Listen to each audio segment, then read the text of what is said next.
A very good morning to you all. You're watching World News and I'm your host, Klaudia Czerwińska. Ukraine has reportedly captured a North Korean soldier who was part of the DPRK force supporting Russia in the war in Ukraine, a South Korean intelligence agency has said. The soldier is the first North Korean who was taken prisoner since Pyongyang deployed its troops earlier this year to shore up Putin's military efforts. Various estimates indicate that the number of North Korean troops sent to Russia ranges from upward of 10,000, according to official Ukrainian and South Korean sources, up to 100,000 as per anonymous Bloomberg sources. Ukraine's and South Korea's intelligence said that some of the North Korean troops hail from the elite 11th Corps, also known as the Storm Corps, which specializes in infiltration, infrastructure sabotage and assassinations.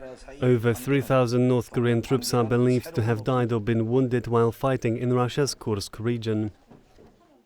NATO has said it is ready to provide assistance to Estonia and Finland, which have launched a probe into the failure of an undersea cable on Thursday. A Russian tanker is suspected of causing the damage, which could take months to repair. NATO Secretary General Mark Rutte took to social media to reaffirm solidarity with Estonia and Finland following talks with the Estonian Prime Minister Kristen Michal. 2 Finnish fiber optic cables in the Baltic Sea were severed, while a third link owned by China was damaged. A 4th cable running from Finland to Germany also sustained damage. Following the outages, a foreign oil tanker reportedly belonging to Russia's Shadow Fleet was escorted by the Finnish border guard to Finnish waters. Now, the European Union is planning new sanctions on the Shadow Fleet, which bloc officials say only fuels Russia's war chest. There are 3 different kinds of threats coming out of the Shadow Fleet, said Teivo Teivanen, a professor of the politics at the University of Helsinki, in an interview with TVP World. He also discussed the harm caused by Russian vessels and their potential to create more dangerous situations in the future. There are like 3 different things that play in some sense. One is whether the Shadow Fleet operators are cutting cables, as we suspect has happened now, whether they bring funds for Russia to continue doing war in Ukraine or something, some call hybrid warfare somewhere else, which is clearly happening. And then the environmental risks that are high. These vessels are normally older and not so well maintained as the traditional Western controlled and insured vessels. These are normally over 15 years old, and therefore the risk of major leaks and environmental damage is bigger. So there are these 3 different kinds of threats coming and consequences and possible consequences coming out of the Shadow Fleet, and all 3 are to be confronted in some sense, but it's some are more difficult to confront than the other ones, especially trying to stop it totally in international waters. A tanker, reportedly part of the Russia's so-called Shadow Fleet used to circumvent sanctions, has broken down in the Bosphorus Strait. It's the 4th time a vessel used by Russia has temporarily blocked the narrow passage between the Mediterranean and the Black Sea since the summer.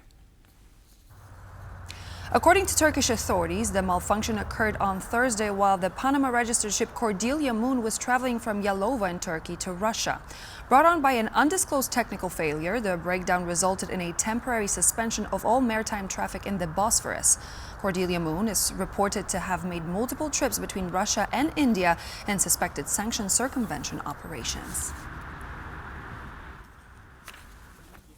Russian President Vladimir Putin has said he would welcome Slovakia's offer to serve as a venue for peace talks between the country and Ukraine. He stressed Slovakia has a neutral position, making it an acceptable option. After a recent surprise visit of Prime Minister Robert Fico to Moscow, Putin claimed the Slovakian official first and foremost discussed a peaceful settlement on the Ukrainian side. He said that if it comes to negotiations, they would be happy to offer his country as a venue for such negotiations. We are not against it if it comes to that. Why not? Because Slovakia has a neutral position. From our point of view, this position is neutral and it is an acceptable option for us. But Ukrainian President Volodymyr Zelensky has expressed concerns over Slovakia's impartiality. Kyiv and Bratislava have been at odds over Ukraine refusing to extend a gas transit deal that allowed the flow of Russian gas supplies. that Slovakia's energy sector hinges on. We are fighting for our lives. Fico is fighting for money, and hardly for money for Slovakia. Shadowy agreements with Putin are either a trade in state interests or work for his own pocket.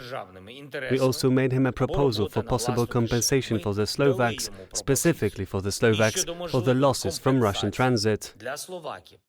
Fico is also facing stern opposition at home. Following his recent visit to Moscow, thousands took to the streets ahead of Christmas in protest against closer ties with Russia.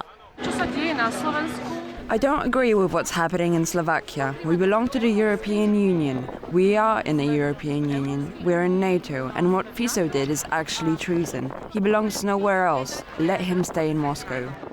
Potential negotiations are predicted to take place sometime after Donald Trump takes over as the U.S. president on January 20th. In the meantime, both Russia and Ukraine are stepping up their military efforts to gain a better bargaining position ahead of anticipated peace talks. The Azerbaijan Airlines plane that went down in Kazakhstan, killing 38 people, was shot down by Russian air defenses, Azerbaijani officials have told Reuters. The claim, however, has not yet been confirmed by Kazakhstan, where investigators are still looking into the case, interviewing eyewitnesses, reviewing radio traffic, and calming the crash site. Former Pentagon senior advisor on international security, Anne-Marie Daly, has said the impact from Russian missiles seems the most plausible cause of the crash. I think there's a high probability that what the government of Azerbaijan has concluded is what happened, that being that a Russian air defense system misidentified the plane because the plane had been rerouted, and that they engaged it with air defense systems because there have been attacks from that direction by Ukrainian unmanned systems, and so they probably mistook the passenger jet for a Ukrainian unmanned system and engaged it with air defenses. German President Frank-Walter Steinmeier is set to officially announce the date of the snap elections for the German parliament, the Bundestag. German media outlets are saying that February 23rd has been settled on as the final date. German President Frank-Walter Steinmeier is set to officially announce the date of the snap elections for the German parliament, the Bundestag.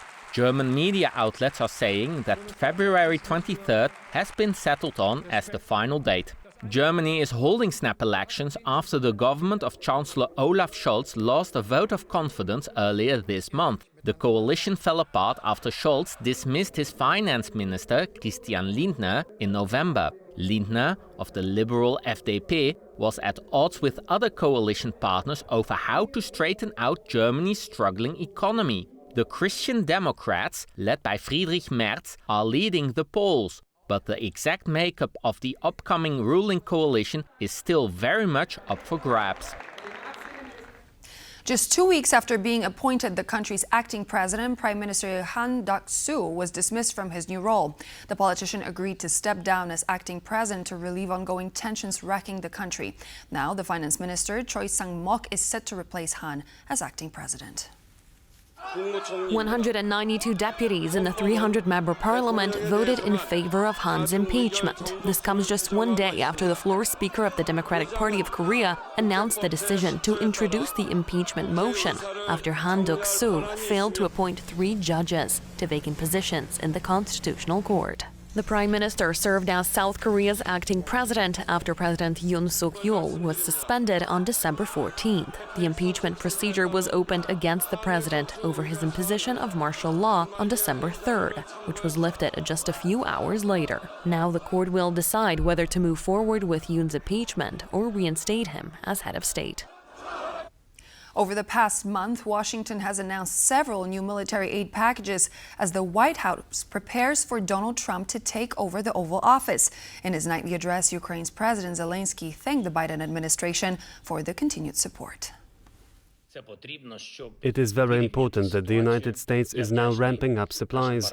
This is necessary to level the playing field. I am grateful to our partners, and the pace of supply should be such that it slows down the pace of Russian assaults. We need greater military strength and a strong position for diplomacy.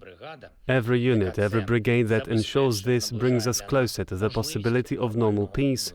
I would also like to recognize all our soldiers who are carrying out long-range strikes on the territory of Russia, and we have the right to make them as they destroy the enemy's military infrastructure, and only that. Ukraine is defending itself against aggression, and our strikes are aimed exclusively at military targets. The Armed Forces of Ukraine, the Security Service of Ukraine, the main intelligence directorate, external intelligence. I thank you all for your accuracy and to everyone involved with the effort. Canadian Prime Minister Justin Trudeau finally reacted to U.S. President-elect Donald Trump's provocative comments about Canada. In a post on social media, Trudeau referenced a 6-minute documentary explaining U.S.-Canada ties. In a short and simple post, Trudeau made his first direct response to Trump's remarks on Canada. Attached to the message is a clip narrated by American journalist Tom Brokaw, which gives an overview of Canada's politics and major moments in history. The post comes in response to Trump's series of taunting remarks directed at the Prime Minister, often referring to him as a governor and to Canada as the United States' 51st state. The incoming U.S. president's comments were not received well by U.S.-Canada experts, who have referred to them as immature and unserious. The first such remarks immediately followed Trump's meeting with Trudeau at Mar-a-Lago in late November. Polish Prime Minister Donald Tusk has criticized his Hungarian counterpart Viktor Orbán for calling Russian leader Vladimir Putin a fair partner amidst massive Russian airstrikes in Ukraine. Tusk's criticism comes at a time of major diplomatic dispute between Poland and Hungary over an unprecedented political asylum case.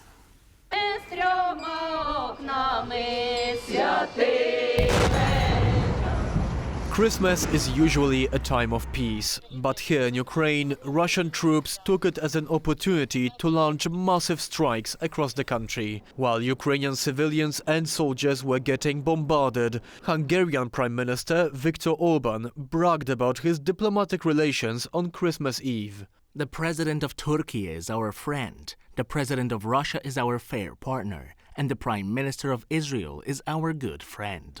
Among Orbán's list of diplomatic partners, Polish Prime Minister Donald Tusk was nowhere to be seen. The relations between Budapest and Warsaw have recently been at a historic low, and the Polish leader has made that very clear on his social media. On Christmas Eve, Russia carried out a massive missile attack on Ukrainian cities. At that time, in a Christmas interview, Prime Minister Orbán called Putin a fair partner of the Hungarians. And Minister Romanowski repeated the patiently learned wishes of that day. Boldgot Karatsonit, Merry Christmas. Polish former Deputy Minister of Justice Marcin Romanowski is being sheltered by the Hungarians after being charged in Poland with embezzling more than 50 million euro of public funds. The political asylum for Romanowski, who is wanted by a European arrest warrant, has put Polish-Hungarian relations into a diplomatic freeze. And it hasn't done any favors to Orbán's position in the EU either. Such an anti-Polish statement that Orbán did, I believe there's more countries that were somewhere sitting on the line between Hungary and the rest of the club right now are moving towards the Polish camp rather than a Hungarian one, including the Slovak one. Viktor Orbán's latest comment on Putin couldn't have been timed worse. Just last week, the Hungarian leader proposed a Christmas ceasefire in Ukraine. It's a very simple human plan. Just don't let thousands of young guys to die at Christmas time. That's so simple. But on Christmas Day, Ukrainian singers had to sing Christmas carols to their wounded soldiers after massive airstrikes from Hungary's fair partner. And so this would be all the latest news for now, but please do stay tuned here on TVP World as we're back in just a moment.